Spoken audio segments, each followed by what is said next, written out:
રાજકોટ અગ્નિકાંડ મામલે સાક્ષીઓની પૂછપરછ થઈ. ગેમ ઝોનમાં અગ્નિકાંડને નજરે જોનારા યુવકને પૂછપરછ માટે બોલાવાયો.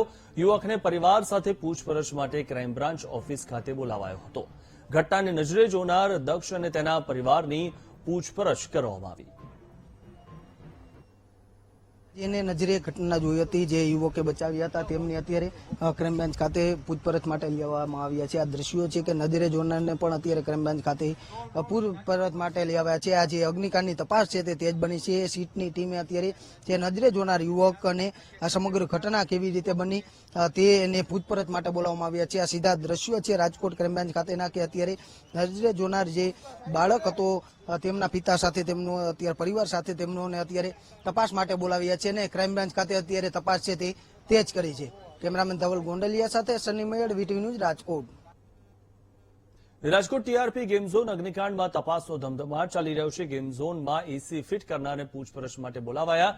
ક્રાઇમ બ્રાન્ચ ખાતે એસઆઈટીએ પૂછપરછ માટે બોલાવ્યા છે. ત્યારે એસીમાં લીકેજ હતું કે કેમ તે અંગે તપાસ થઈ રહી છે. એસીમાં ગેસ લીકેજથી આગ લાગી કે કેમ તે અંગે પણ પૂછપરછ થઈ રહી છે. ગેમ ઝોનમાં સાઉન્ડ અને પ્રોજેક્ટર ફિટ કરનારને પણ પૂછપરછ માટે બોલાવાયા છે.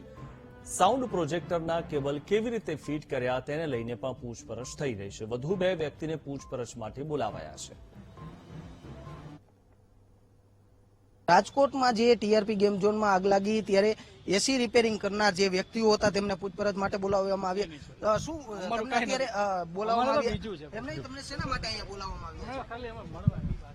આ દ્રશ્યો છે કે જે રિપેરિંગ કરવા માટે જે એસી ત્યાં ફિટ કરવામાં આવ્યા હતા તે તમામ લોકોને બોલાવવામાં આવ્યા છે. ત્યારે સ્વાભાવિક છે કે આ તમામ જે અત્યારે તમામને રાજકોટ ક્રાઇમ બ્રાન્ચ ખાતે અત્યારે સીટની ટીમે તપાસ માટે બોલાવ્યા છે કે એસી કઈ રીતે રિપેરિંગ કરવામાં આવ્યું હતું, ત્યાં ફિટ કરવામાં આવ્યું હતું, કોના દ્વારા તેઓએ આ એસીનો ઓર્ડર આપવામાં આવ્યો હતો, એસીથી આગ લાગી છે કે કેમ તેને લઈને તપાસ ચાલી રહી છે. ત્યારે એસી રિપેરિંગ કરનારને અત્યારે ક્રાઇમ બ્રાન્ચ સમક્ષ અત્યારે એસઆઈટીની ટીમ દ્વારા બોલાવવામાં આવી છે અને આ સીધા દ્રશ્યો અત્યારે તેઓ મીડિયા સમક્ષ બોલવાની મનાઈ કરી રહ્યા છે. પરંતુ આ સમગ્ર બાબતની એસઆઈટીની ટીમ છે તે અત્યારે તપાસ કરી રહી છે કે આ એસી ક્યાંથી મંગાવવામાં આવ્યા હતા, કોના દ્વારા ઓર્ડર આપવામાં આવ્યો હતો, તેમાં કોઈ દુર્ઘટના ઘટી છે કે કેમ તેની તપાસ છે તે અત્યારે સીટ કરી રહી છે. ત્યારે રાજકોટના ક્રાઇમ બ્રાન્ચ ખાતેના દ્રશ્યો કે જ્યાં અત્યારે સીટની ટીમ છે તે આ એસી રિપેરિંગ અને એસી ફિટ કરનારની અત્યારે તપાસ છે તે કરી રહી છે. કેમેરામેન ધવલ ગોંડલિયા સાથે સની મયડ, વીટીવી ન્યૂઝ.